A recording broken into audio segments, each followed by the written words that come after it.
All right, peace and blessings and assalamu alaikum and welcome back to the STEM Files. This is the season premiere of the STEM Files. We are on our 7th year as the STEM Files. We're celebrating starting the STEM Files and being the STEM Files since October 1st of 2016. We are excited to be here for our 7th year, and we're excited to welcome our first guest that we're interviewing from another country. So this is going to be exciting for us. Today's episode, biostimulant tech in Tanzania. We're going to be talking with Tariq Ishmael. He's the inventor of the best crop biostimulant in the world, which he created from seaweeds in Tanzania. His biostimulants help farmers to achieve high yields in periods of abiotic and biotic stress and under normal conditions. Tariq and his team also consults and manages local farms, agriculture investments, and commercial farms, including one of the largest and most famous farms in Tanzania. Families, please stay tuned for more after this. You believe in these false prophets, I say I bet he lying. No football, New York City Giants. Girl dad, rest in peace to Kobe Bryant. When we teaching our babies, we teach them heavy science. Heavy science. When we teaching our women, we teach them heavy science. Heavy science.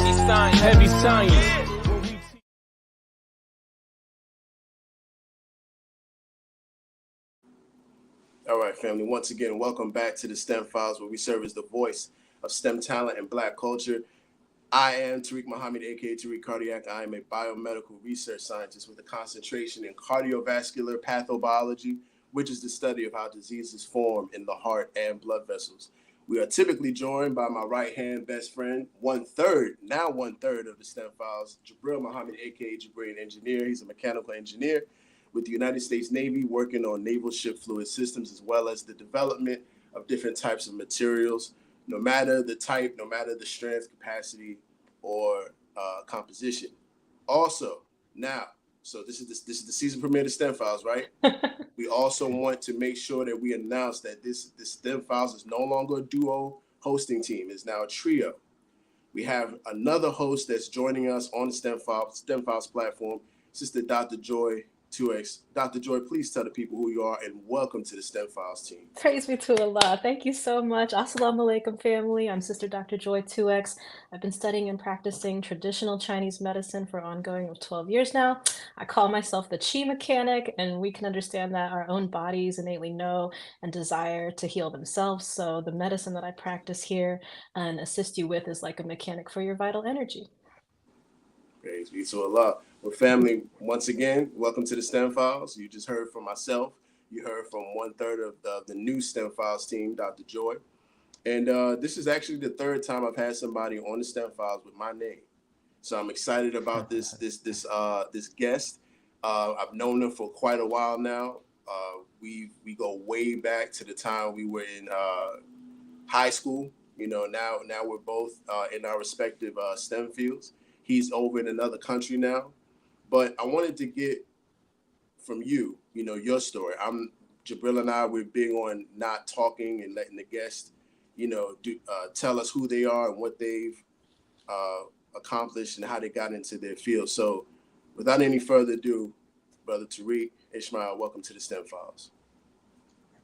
Assalamu alaikum. Peace be upon all the listeners. My name is Tariq Ishmael. I was born in Baltimore, but I spent a lot of time in the Virgin Islands. That's where my mother's side of the family's from. So, I think all of the traveling that I did when I was younger, it really exposed me to different worlds.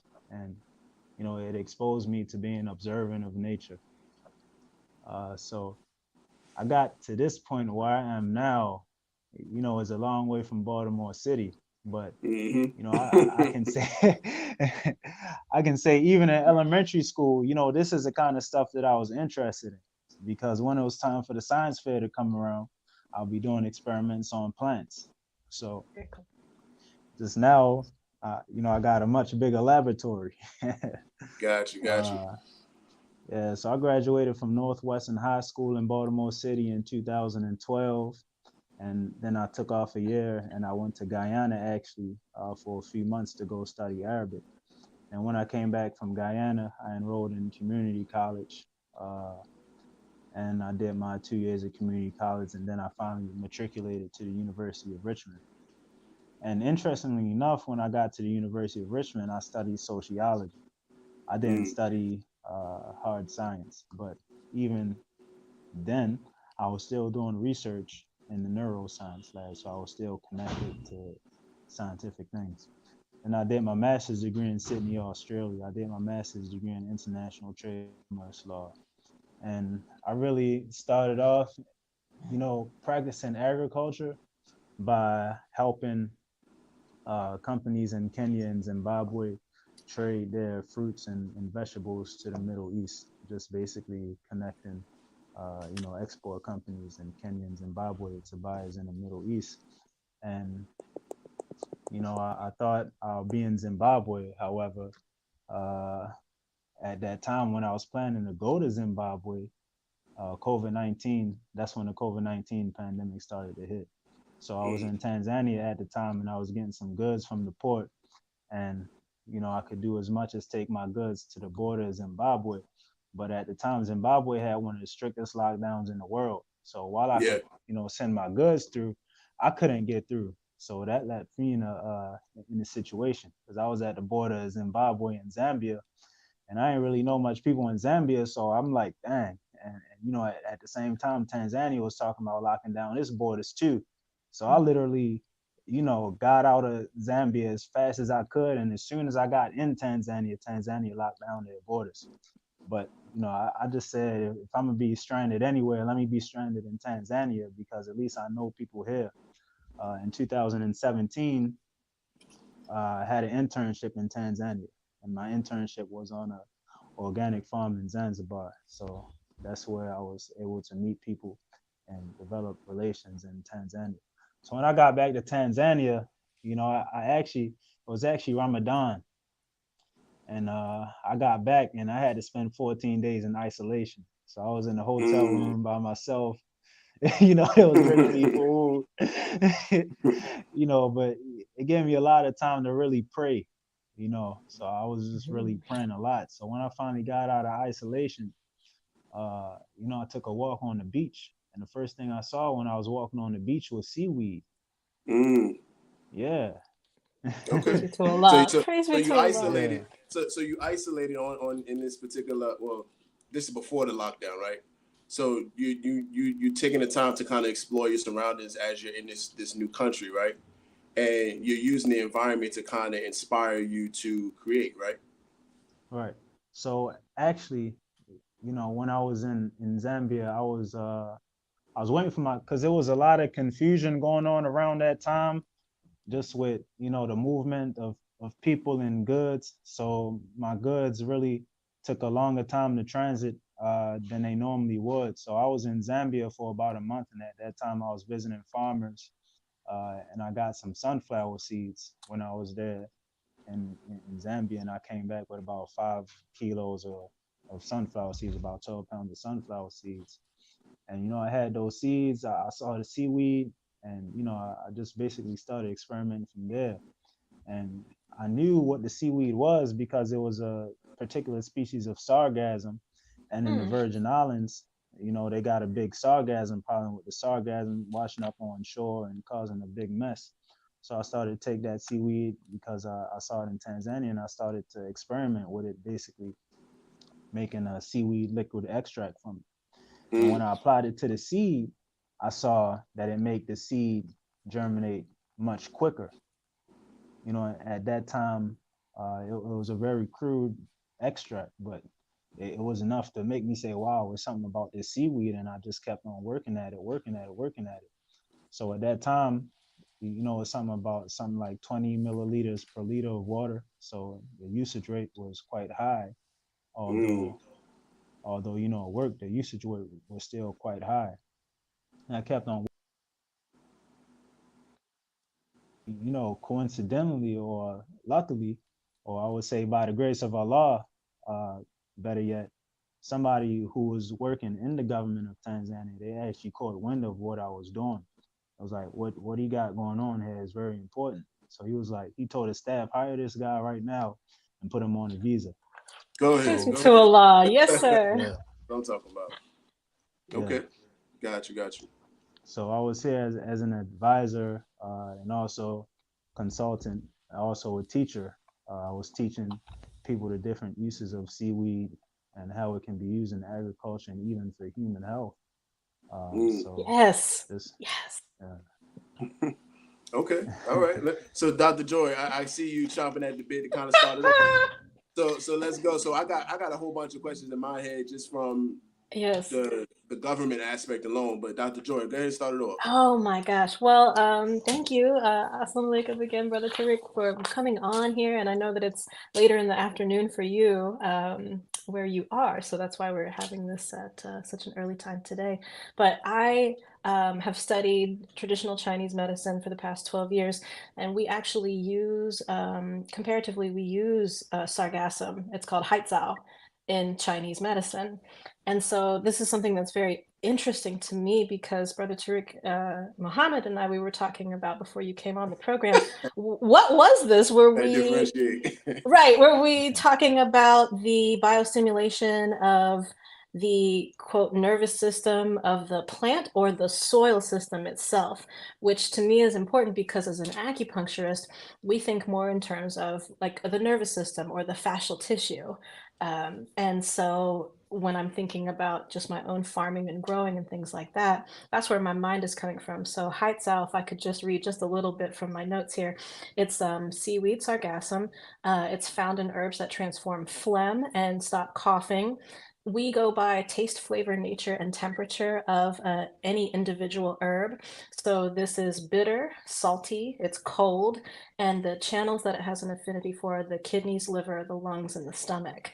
So what that does then is this seaweed, Heitzau, sargassum, it softens areas of hardness, it clears damp heat, which is differentiated between damp cold. It reduces edema. There's a specific dosage that you want. So can you just talk a little bit about, the difference between the extract you applied to the seed versus have you tried it on the soil? Like, I'm so fascinated. But before you answer that question, bro, let's break down some terminology, right? Because we're understand files. We're big on, making sure that the people understand what we're talking about, right? So that word Yes, sir. biostimulant. What, Tariq? What is a biostimulant? And then let's go right into the question Dr. Joy had. right. So a biostimulant is basically a substance that is not a fertilizer that stimulates and encourages plant growth.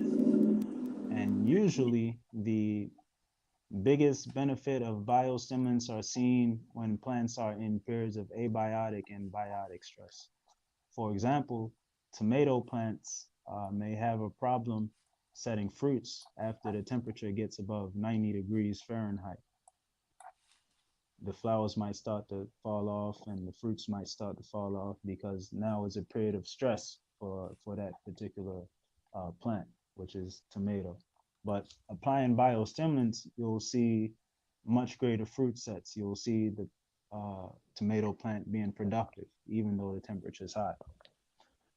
So the way that the biostimulant is working is through organic molecules, whereas though fertilizers work through those basic chemical structures of the plant, which are nitrogen, potassium, phosphorus, calcium.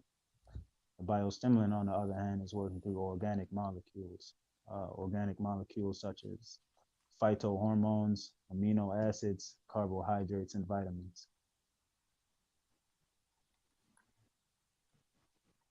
I can't hear you. So it's working through the things that flow naturally throughout the circulatory system of that plant. Yeah, those things are naturally found in the plant. Correct. Right. Got you. All right. So, since Dr. Joe, I'm sorry. Can you repeat your question? Sure. My question, which you basically answered, was, what is the difference between working with the extract that you applied to the seed, the nervous system of the plant, versus the soil, or had you tried testing it on the soil? Were there any differences? Well, it can be used on this in the soil. It can be used, when I'm applying it on. When I say that I'm applying it on the seed, I'm actually applying it in the soil, to the Okay. seed. Yeah. So it can stimulate the soil, and I'll tell you, Africa in general, it has young soils. That means these soils were recently developed as a product of pretty recent geological activity.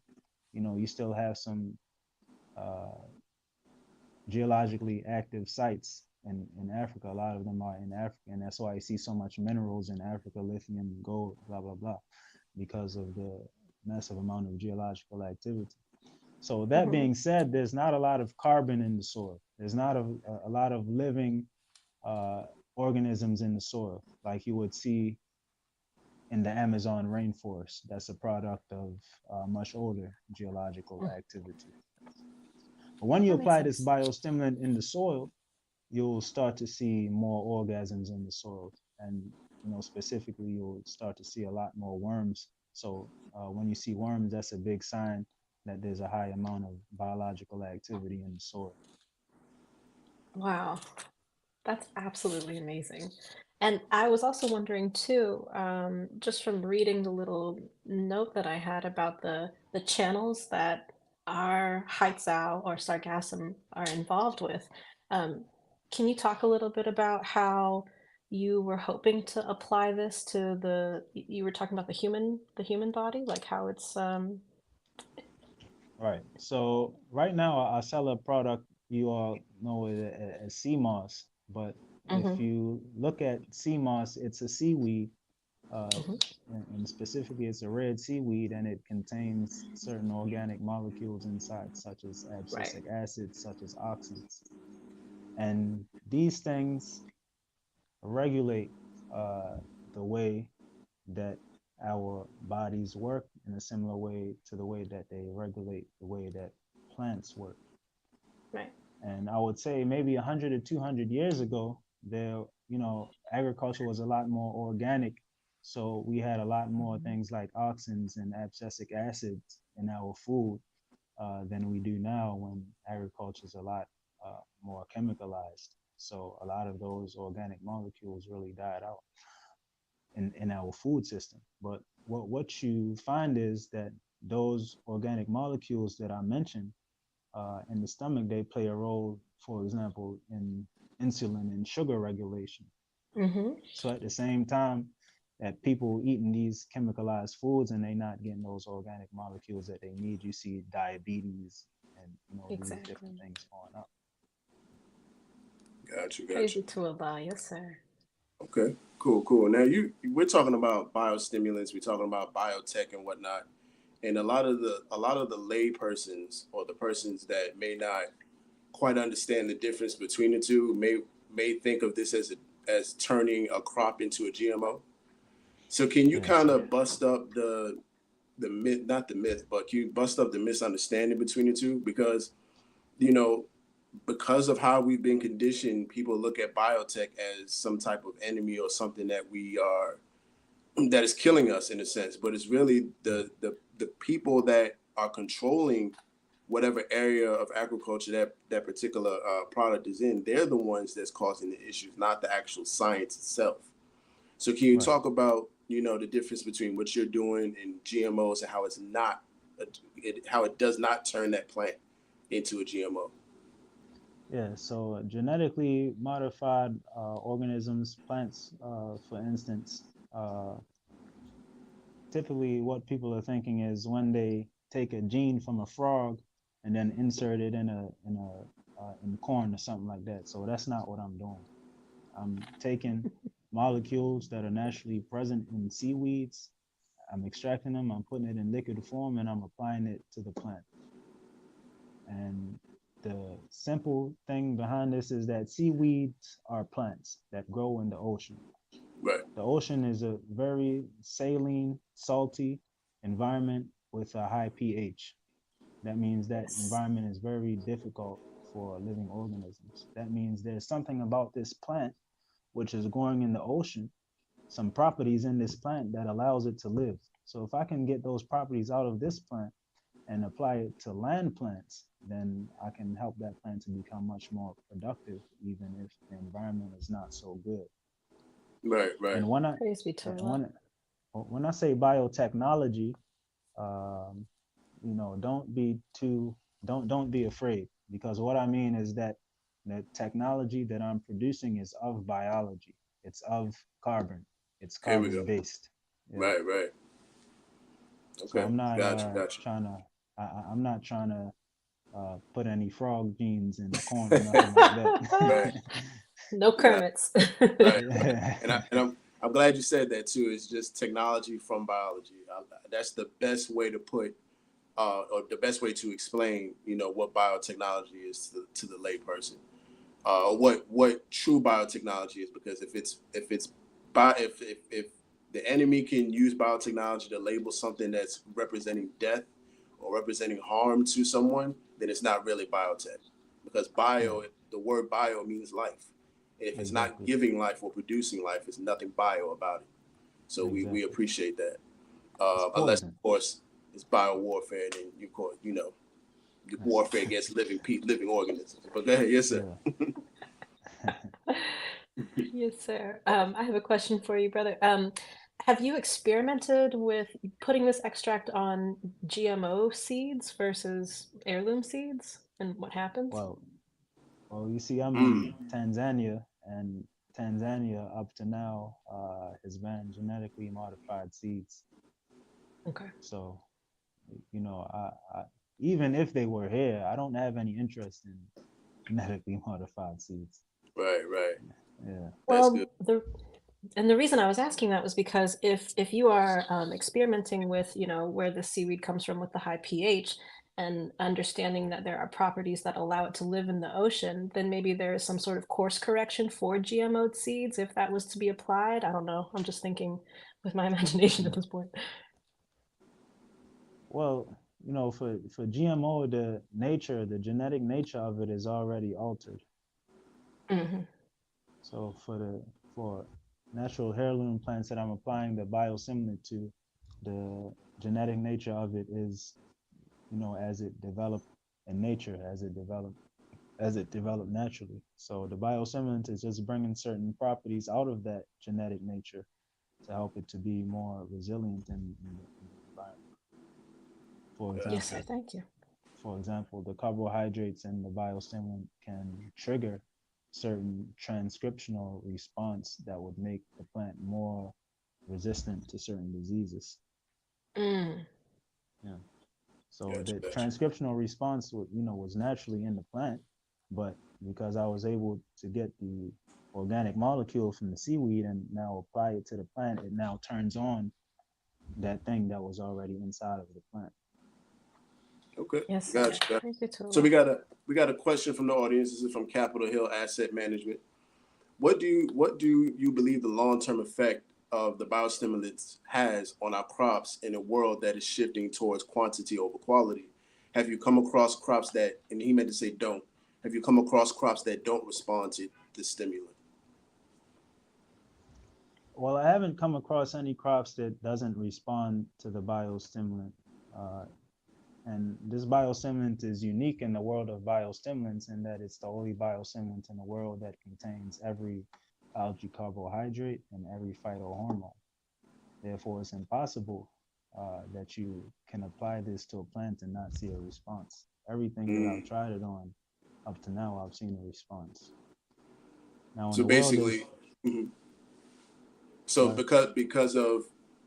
because this biostimulant contains everything that a plant needs or needs to grow, it would be weird if it didn't respond. well, because of the richer way of biologically active molecules, Mm. the molecules in this biostimulant are highly biologically active. So it's impossible for it not to respond. The plant will Gotcha. respond, the soil will respond. Okay. Gotcha. All right. So drop a black fist Capitol Hill Asset Management if that answered your question. I'm positive that it did. And we got about 40 minutes left in the program. Well, we don't have a time limit, but we usually like to try to keep it at an hour. We're not into Okay. long, drawn out, interviews. But I wanted to ask you something, man. And this has been on my mind for quite some time now. And the timing is great because Akon just did an interview with Earn Your Leisure, Mm. and he talked about how Black people would be rich if they invested in Africa, right? So Yeah. with you being in Tanzania and you're using, the natural resources to produce something that has shown great benefit to the country, how have you, how do you see Black people in America? You lived in America, you understand what the climate is like. You're from Baltimore. Matter of fact, shout out to the Mid Atlantic region. But you from Baltimore. You know what it's like to be a Black person, to see Black people struggling in their communities, right? So we have this statement from Akon saying that if Black people were to invest their money and their resources in Africa, they can become wealthy.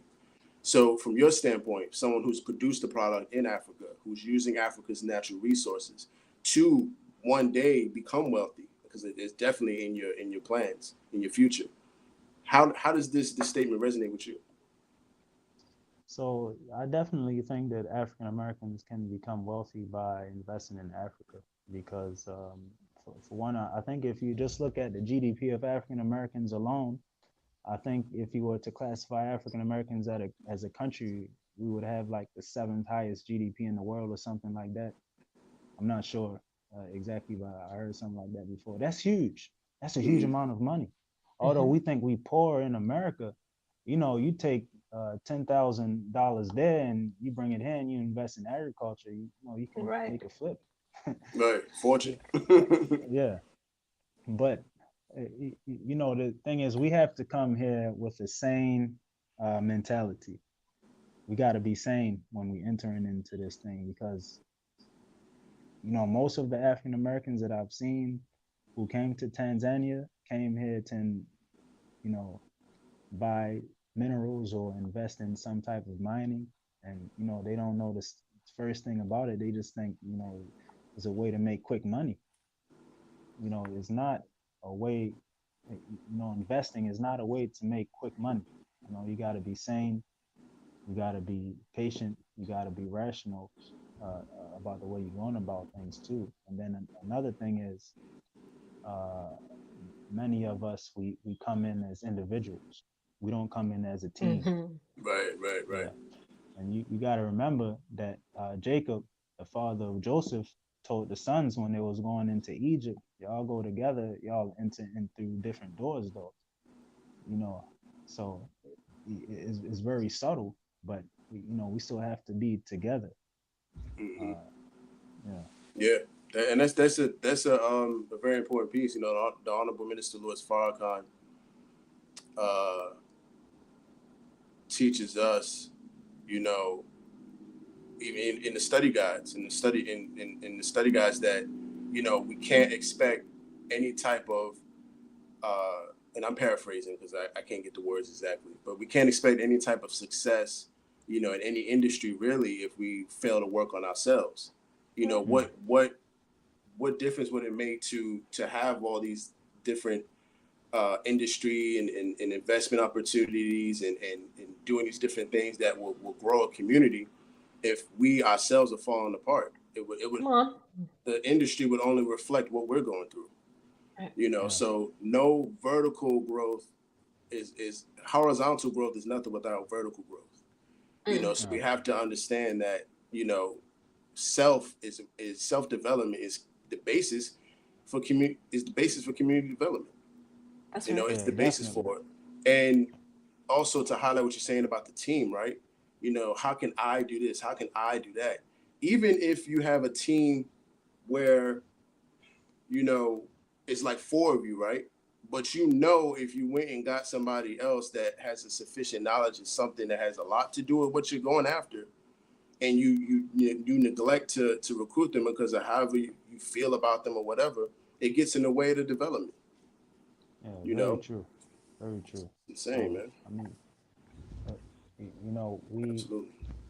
we have to let go of petty conflicts Right. between ourselves, and we also have to learn to love one another.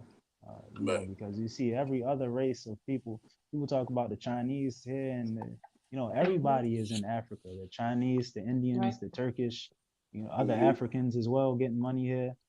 Yep. It's just Americans sitting on the sideline complaining, but Americans just not here. You, And the, I you're, think the world's been draining Africa of its resources for like forever. Yeah. yeah, Telling you. Yeah, yeah, man. the world needs Africa, Right. whether it's minerals or for food. Absolutely, absolutely. Well, family, we at that 30-minute mark. We usually like to dedicate this particular part of the program for the Final Call newspaper. So at this time, we're gonna go right into a quick commercial break, and after that, we're gonna go into some front page news dealing with STEM. All right, family. So check this out.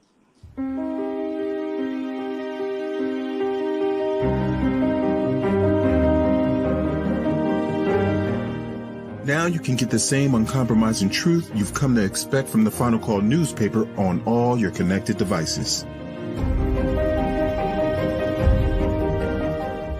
Subscribe to the Final Call digital edition today. Go to subscribe.finalcalldigital.com. Peace. This is Naya Muhammad, a future architect, and you're watching The STEM Files.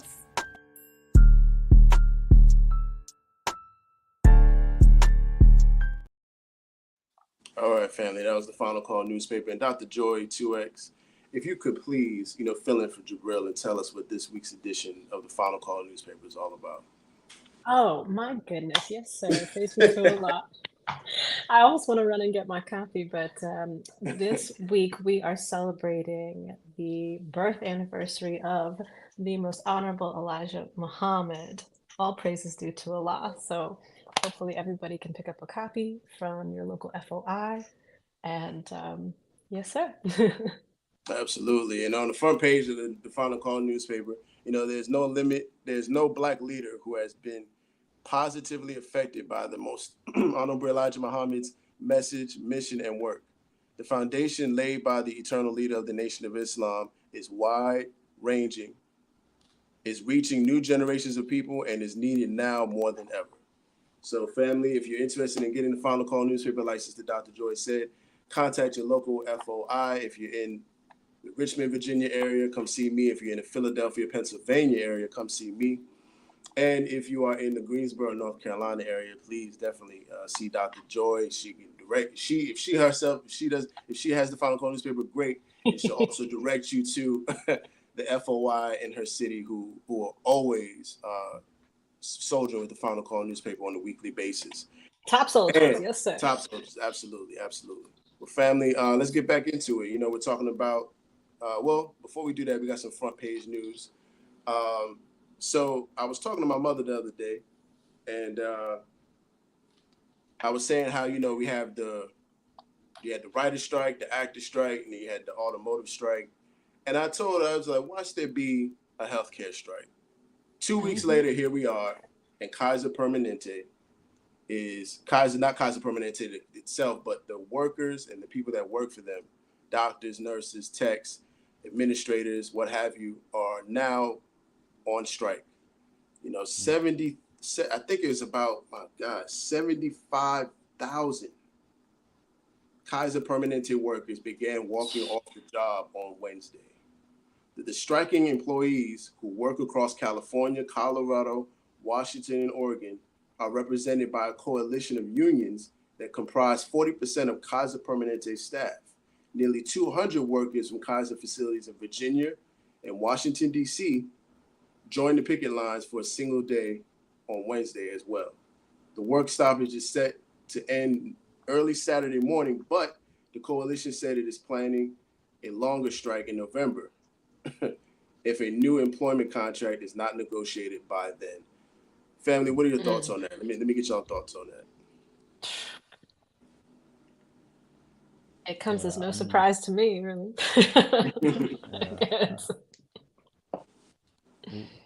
Dr. Joe, why did you before we went on live?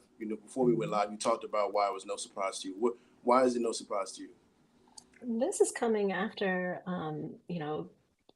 the novelty, the novice of finding our way through the pandemic. A lot of healthcare workers losing their jobs over a vaccine. So it's just no wonder that there is so much, everything's in a pressure cooker right now. Yeah. Longer hours at hospitals. I have a lot of people that I know who are also healthcare workers in the hospital systems, and they're just being bombarded. There's really no room even for or self-care, let alone the idea of self-improvement to maintain an industry like that. So it's no surprise to me. Exactly. And I'm sure that it'll hit, more than just Casa Permanente, it'll hit other areas of Oh, healthcare absolutely. because everybody's going through not being paid the amount of work that we're putting in. I work in healthcare. I work in the nursing department, and I see people, complain about, you know, everybody's. You have families that'll come in and complain about how their patient is, how their family, how their loved ones are being treated, right? Mm-hmm. But no one's addressing how the employees are being treated. No one's addressing how management treats the employees. No one's addressing how these companies pay everybody so little, but want you to do Right. X amount of work for little amount of pay, right? Now, there's no excuse to treat anybody wrong whether it's the patient or the employee, but there has to be a balance. You can't expect the patients to get all this grandiose healthcare and attention, but the workers themselves are being treated less than what they should be. But let's hear from our guest. Tariq, what are your thoughts on that? My opinion of it is real simple. Every problem that America has or has faced or is facing is because we never got rid or fixed or solved the race issue. If America could have solved its race issue, all of the social problems that we have now would have never been had. Because I think that's the underlying thing of all of the issues. After I studied sociology, that's just the conclusion that I came to. Like, that's right. The treatment of Black people, because we're the ones that's being treated the worst on this planet in every country. So in every spectrum. Every spectrum, exactly. So if how we're treated doesn't change, things are just going to continue to fall apart. Absolutely. Yeah. All right, let's get back into the topic, man. We're talking about biostimulants. We're talking about seaweed.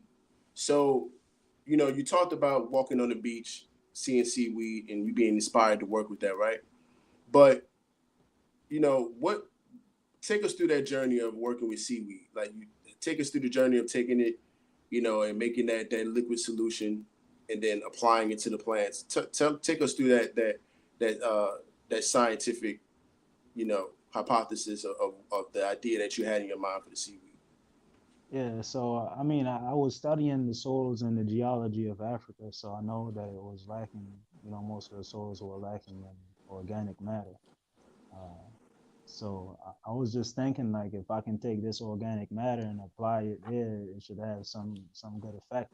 In the beginning, I was calling it a fertilizer, not knowing that it was a biostimulant. And then, I finally sent the samples to the lab, and I saw that it, didn't have enough mineral nutrients inside to be actually considered a fertilizer. So I'm like, what's making this thing work? And I just started doing more research, and I discovered, oh, it's not a fertilizer, it's a biostimulant. So I kept on working at it. And, I went from something that, you'll have to apply 20 milliliters per liter of water down to something where you have to apply 1 milliliter per liter of water. So across the world of biostimulants, that's like, elite range, because you can take a liter, say if I had a bottle about the size of this water bottle that I got right here, it would be enough to cover 15 acres. Yeah. Wow. Yeah. Got you. To put that in terms that people would understand, about 15 football fields. Right. Mm-hmm. Yeah. Got you. And when you sent the sample to the lab, like, did you worry about the integrity of the sample being tampered with in any way, or did you already have a working relationship with that lab? Oh, I sent it to a lab in Tanzania. I didn't really have any fears of any lab. I even sent some samples to a lab in the U.S. I didn't have any fears of the samples being tampered with or anything like that. No. Okay, got you. Dr. HB2. Joy?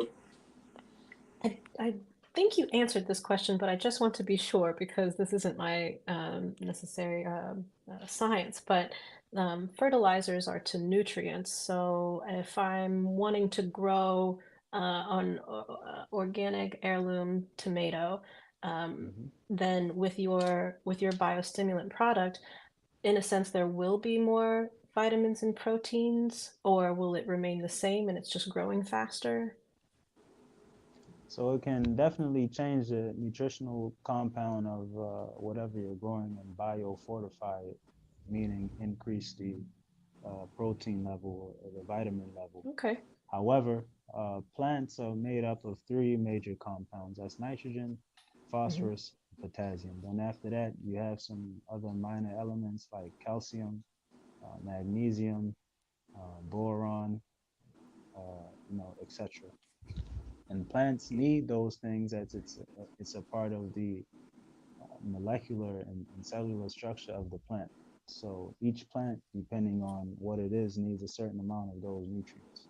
Now, those Hmm. nutrients can come from chemicals or they can come from organic uh, matter. For example, the main source of nitrogen in conventional agriculture comes from urea. But what is urea? Urea is about 46% nitrogen, and it's a chemical, it's a synthetic form of urine. That's why it's called urea. Hmm. Right. So they looked at urine and said, oh, it's got a lot of nitrogen, and let us make it synthetically, and they called it urea. So still, you look at a lot of organic waste sources. You can go to any organic waste source in any major city, whether it's food waste or human waste or animal waste, and you're going to find nitrogen, phosphorus, and potassium because those three mineral elements are, basically key compounds of life. So wherever there's organic waste, you'll find those things. But humans just decided to make it chemically because it's convenient, and Mm. you see, yeah, Isn't that's the problem with the United States? We all want, well, worldwide really, but in the United States, it's an epidemic of wanting things in this kind of Right. fast food McDonaldization Quick, way. fast, in a hurry. Right. Right. yeah. Absolutely. All right. So we got some questions from the audience, but I'm gonna ask you a question real quick. So you familiar with the Nation of Islam? I'm sure you know both myself and Dr. Joe are members of the Nation of Islam, right? And one of the things that the Honorable Minister Louis Farrakhan put in place is something called nine ministries, right? And these Yeah. ministries are supposed to serve as serve the government of the Nation of Islam to Yeah. service the needs of our people, right? Mhm. So our beloved student minister, Dr. Ava Muhammad, may Allah be pleased with her. She said that if you want to learn how to properly run the nine ministries, study the ministries in other countries. Study the government in other countries. Don't study the governments here because the way they have it set up is that the U.S. president has a cabinet, and a cabinet is made of secretaries that serve as the head of each department, right? Energy, Yeah. trading, commerce, agriculture, education, health. But in other countries, they're called ministries, right? Yeah. So how do you see yourself, or how did you begin working with the government in the country you live in now, Tanzania? How did you begin working with them to make sure that the people not only have the benefit of your product, but they also have the benefit of your other agricultural services as well? How did you partner with the government of that country? Yeah. So on my behalf, it wasn't an intentional thing. You know, as I said, the whole situation was beyond my own. Is the divine hand. You know, Allah's hand was playing a role in everything because it was beyond my control. And at some points, I even felt like I was being compelled in a certain direction and pushed Mm. and forced in a certain direction, although my mind was telling me to go somewhere else. So for Got you. me, I would say that being able to work in the government really helped me to develop and to acquire social capital Mm. because I look around the whole country and I had the highest rank of employer's visa that anyone can get in Tanzania, which is an expert visa. So I was Wow. considered an agriculture expert for the government. But if I look around the whole country, I don't see any uh, African Americans with that visa. I don't, and the only other people that I see with that visa don't look like me or you. So Mm-hmm. uh, Mm. to be in that position, it helped people to see themselves in me because I look like them. Although I'm American, you can't tell me apart from the typical Tanzanian if I'm walking down Mm-hmm. the street. I look like any Tanzanian youth. So when Tanzanian youth find out that I'm doing what I'm doing, then they feel inspired, and their self-esteem level goes up a little bit and they start thinking, well, I can do it too. I have this dream. Maybe it's time for me to start working Absolutely. Oh, we got a Thank you, comment saying Tula. it. We got a comment saying she can't hear you. Is there a way you can kind of pick up a little bit, on it. I'm sorry. or maybe bring that mic towards the? There you go. Can you hear me better now? Perfect, perfect, perfect. I wish Okay. I wish I known somebody was having a hard time hearing you. We would have did that a little Okay, I'm earlier, sorry but about that. no, it's all good. It's all good. So we're talking about government, right? And one of the another thing that the Honorable Minister Louis Farrakhan wanted to bust up, when it came to the non-ministries, right, is when we forming this government, we're hands on with the community, right, and they're hands on Mm-hmm. with us, and you're doing that. You are hands on with with that particular government, and they're hands Yeah, on with you, and they're working with you, and yeah, they were able to take human capital, which is what you offer yourself, and then create financial capital, which is what you were able right. to help them produce, right? So yeah, So man, for sure, yeah. for sure. I mean, we started a whole new industry here. Before I was here, people here, they Zanzibar was the like third largest producer of sea moss on the planet, but people in Zanzibar was literally calling it taka, which means trash, Wow. Mm. But then a situation happened a few years back where I actually uh became known for trading CMOS, and people started to realize that it has value on human health. Mm-hmm. People learn how to start preparing the seaweed. So you actually see people in Zanzibar actually, you know, um, consuming the CMOS now, and also they understand that they can sell it. They understand that they Mm-hmm. can make money from it. But nobody really understood that until I was going to the village, getting 8 and 16 tons of seaweed from the village. They're like, what is he doing? What's going on here?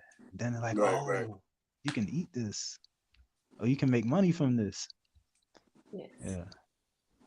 Praise you, Excellent. Tula. Okay. Dr. Joy, what you got?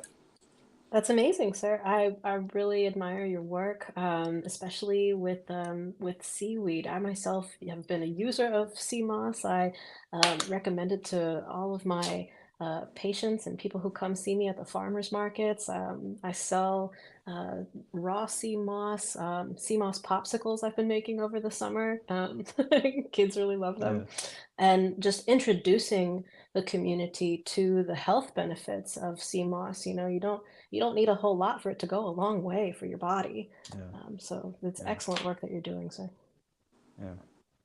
Awesome, awesome. All right. Thank So you. we have a guest. She's saying it's still low, but if maybe you can turn, not you, Tariq, but maybe the guest can kind of turn, the audience member can turn up the volume on their device, because that is loud and clear on our end. So we just want to make sure that you can be heard. But we have a question from the audience. This is another question from Capitol Hill Asset Management.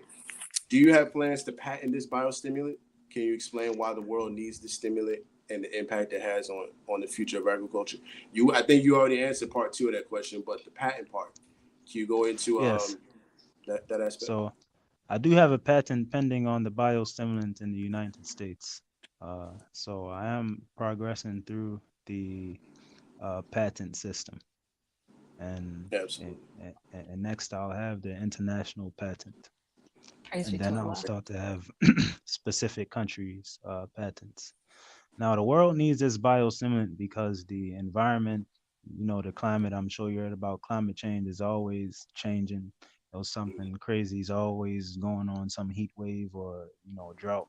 So what that does is it causes stress on the plants, and this biostimulant can help to mitigate the effects of that stress. Gotcha. Okay. Amazing, amazing.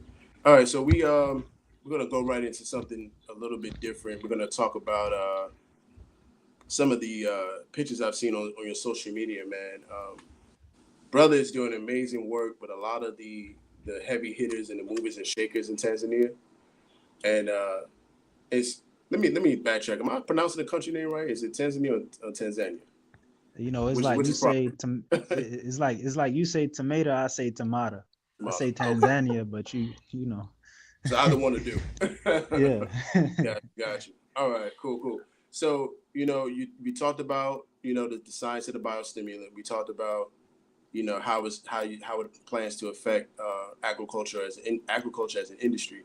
So talk about some of the partnerships you've been able to make along the way. So in this picture right here, what's going on here? So in this picture here, I'm visiting the farm of one of the former leaders of Iringa, which is a district in the southern highlands of Tanzania. And the southern highlands is a breadbasket of Tanzania.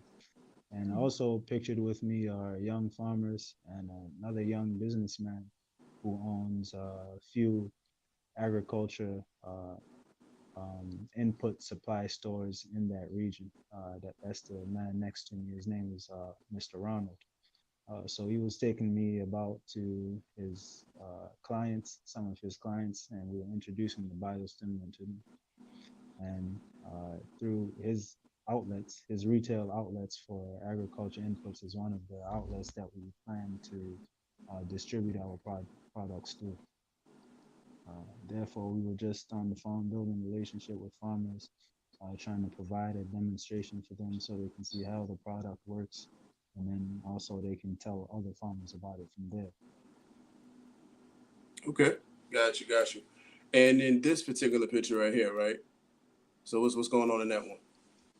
Yeah, this young man here, his name is Johnson Kalola, and he inherited his parents' 30-acre farm in Iringa, and he's using it right now to grow onions. This young man, man, he's very impressive, man. He impressed me a lot because he studied finance and banking Hmm. in university, but he returned to Can you his speak? farm Can you as speak into well. your mic?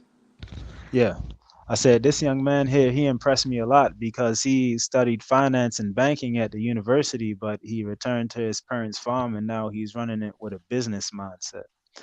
Hmm. One of the one of the issues that they face, however, on this farm is extreme soil acidity. In the southern highlands, much of the soil is volcanic, so the pH of the soil is, very low. So what that low pH of the soil does is it impedes the plant observation of certain nutrients, especially phosphorus, and it can also cause the plant some stress. But the biostimulant can really help to mitigate that. And I was just introducing the biostimulant there to him. And on this day, I learned so much about the region. Like he was telling me, like, this land right here, there was a chief. That's native to that land, and the chief was was famous for fighting off the Germans when the Germans came there. But before he was fighting the Germans, he was fighting the Arabs. But he eventually became Muslim, so he was trading with the Arabs. But then the Germans came, and it was war from there. So Hmm. he was famous for repelling the Germans, but eventually the Germans came, and he had a compound Germans came and bombed down the compound with cannons. So after that, he was just fighting guerrilla war using guerrilla tactics because they knocked down his base, and he harassed the Germans for about 7 years till they finally captured him and circled him. But when they finally captured and encircled him, rather than let him take him alive, he shot himself. He shot all of his guards first, then he shot himself so that they couldn't take him alive. But the Germans still went and they took his head off his body and they sent the skull and put it in a museum in Germany. But after Tanzania gained independence, they sent the skull. They sent the skull back to Tanzania. Mm. Yeah, so some of those battles there was fought on the land that we on right there. Got you. Well, that it's great that you've been able to network with other young black men in Tanzania to really get your product to where it is now. Talking about pooling your resources and getting together, 5 to 7 people of like-minded, or like-minded individuals together and creating the type of change that you created, man. It's inspiring and profound. We are coming up on the end of the program. I know, Dr. Joy, you have anything else that you like to ask our guests? Well, actually, I did. I was wondering if you were ever going to come back to the U.S. and introduce this at any point in time. Oh Do you have yeah, any plans to visit? I definitely have plans of introducing it to the U.S. One of the challenges that I face is commercial networks. When you look, especially in the U.S., you don't see people like us running the agriculture game. Right. Right. So even though my product is the best product in the world, and I have quantitative data to show that, you Praise you to know, Allah.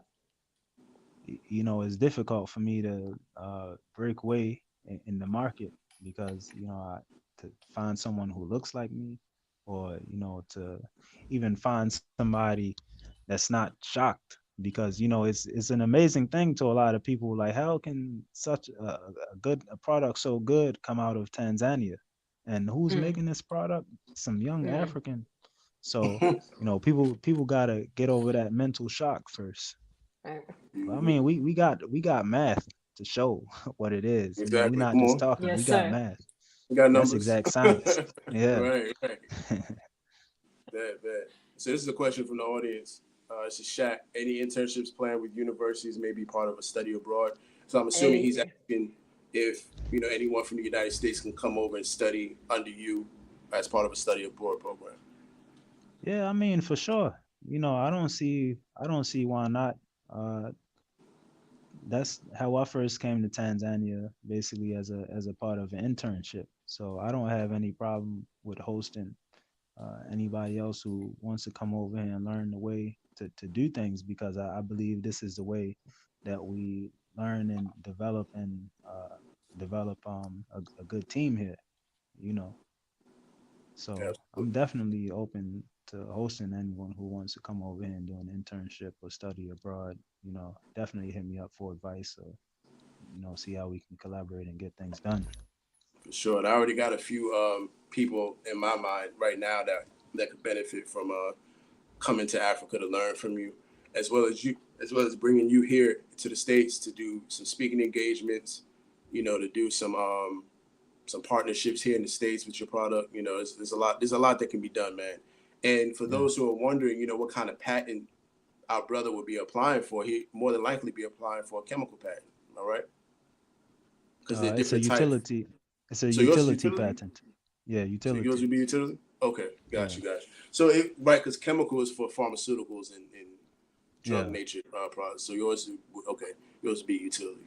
Got you. All right. So, well, family, this has been another edition of the STEM Files. Before you go, I like to do something called a STEM File Speed Round, and it's a speed round where we ask you a bunch of rapid fire questions. You got about 3 to 5 seconds to answer each question, and if you All can't right. answer it, you got to move on. Okay. Okay. All right. Let me pull it up. Okay, Dr. Joy, take over real quick. All right. Any question? Any question? Yeah. What's your favorite Tanzanian dish to eat? Pilau. Anything my wife cook. Okay, yes, sir. Praise you to Allah. All right, I'm trying to pull up the list now. I'm just trying to. Here we go. No, that's not it.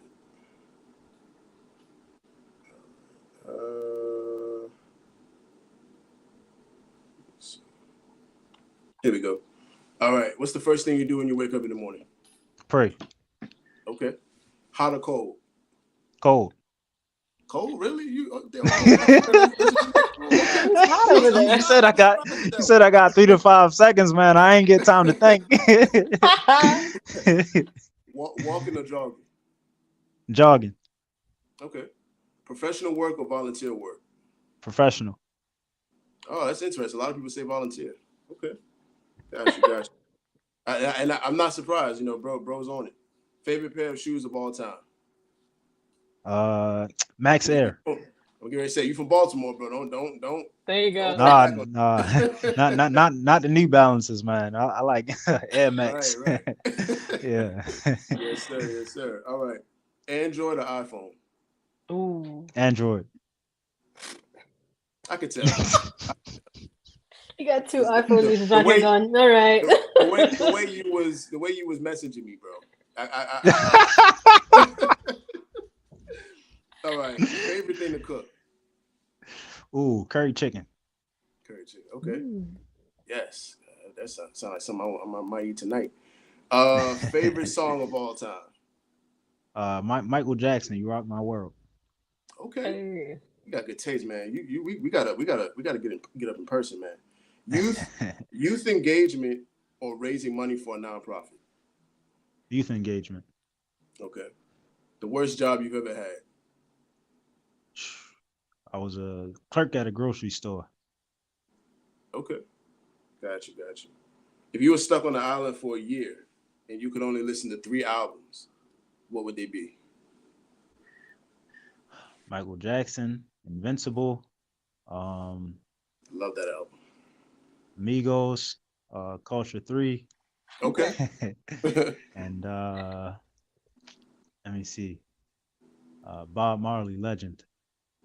Got you. All right. So if you could meet any scientist from the past, who would it be and why? It would definitely be Professor George Washington Carver. Yes. Yeah. Absolutely. He inspired a lot of my work as well, that's for sure. Yeah. Okay, cool. And why would you want to meet him? Because he's probably, one of the most famous plant scientists of all times. And, he did so much to influence American agriculture and food security around the world, with his teachings. So, absolutely. To be able to sit got down people away from that cotton. Right. Yeah, exactly. Got you. All right. If you weren't a agricultural scientist, what would you be? I'll probably be in the military or practicing law, a lawyer. Okay. Gotcha. I can definitely see the law part. That's for sure. Yeah. All right. My name is Tariq Ishmail, and I am I'm brave. Brave. You gotta be brave, man, to do what you're doing. You change. You anybody who's involved in agriculture or feeding people, or anything that involves taking the mouths, your people's mouths away from the open enemy and trying to put it in your hands has to be brave. Yeah. Because there are powers in every field of science that are like make us look like David to their Goliath. Yeah, of course. So the bravery that you are demonstrating, bro, is phenomenal, and we appreciate it. Yeah. I understand God is over everything, so I have no fear, literally. I'm from Baltimore. Right. I didn't have shots flying my way. Like, you can't really do anything to scare me now. Like, okay, whatever. Right. Can't. What you gonna say to Allah though? Right. Nothing. Yeah. Absolutely nothing. And shout out to the families of those who've been affected by the campus shooting at Morgan State University in Baltimore, Maryland. The STEM files those of us on the STEM files are definitely praying for those who were affected by that shooting. And we pray that Allah allows the authorities to get who is responsible for that. Amen. All right, family. Dr. Joy, you want to close us out? Let us know. Well, just kind of close us out about the show, and then I'll go into our next week's guest. Yes, sir. Thank you all so much again. Thank you, Brother Tariq Ishmael, for joining us today on the 7th anniversary show taping of the STEM Files. What an honor. Thank you. It's been a pleasure, sir. Thank you. And Absolutely. Brother Tariq, you want to tell us what's next? Yes, so we have our next guest, Sister Bria Evans, on Tuesday, October 10th at 5 p.m. Also, family, the STEM Files is now live every Tuesday and or Thursday at 5 p.m. Eastern Time. No more Thursdays at 8. Everything is now either Tuesday or Thursday at 5 p.m. Eastern Time. And our guest is a budding entrepreneur and American native who believes in the power of believing in yourself first. She also has a background in business and electrical engineering. She's also an MGT. We look forward to interviewing her, Sister Bria Evans, on the STEM Files next Tuesday, October 10th at 5 p.m. Eastern Time, family.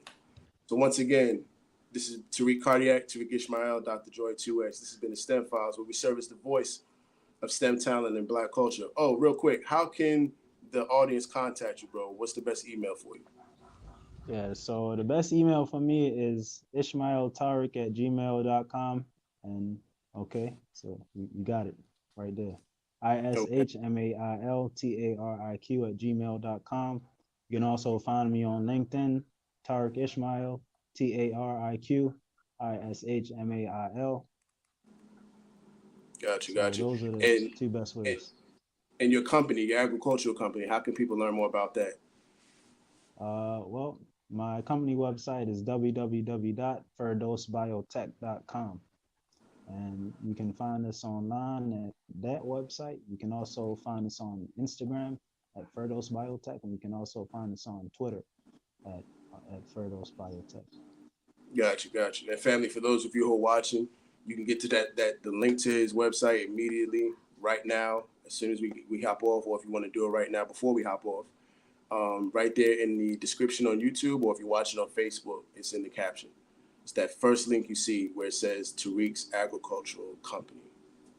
Thank you, family, so much for watching the STEM Files and for tuning in as always. Tariq Tariq Ishmael, Dr. Joy 2X. This has been another edition of the STEM Files, where we serve as the voice of STEM talent and Black culture. Peace. Thank you. You believe in these false prophets, I say I bet he lying. No football, New York City Giants. Girl dad, rest in peace to Kobe Bryant. When we teaching our babies, we teach them heavy science. Heavy science. When we teaching our women, we teach them heavy science. Heavy science.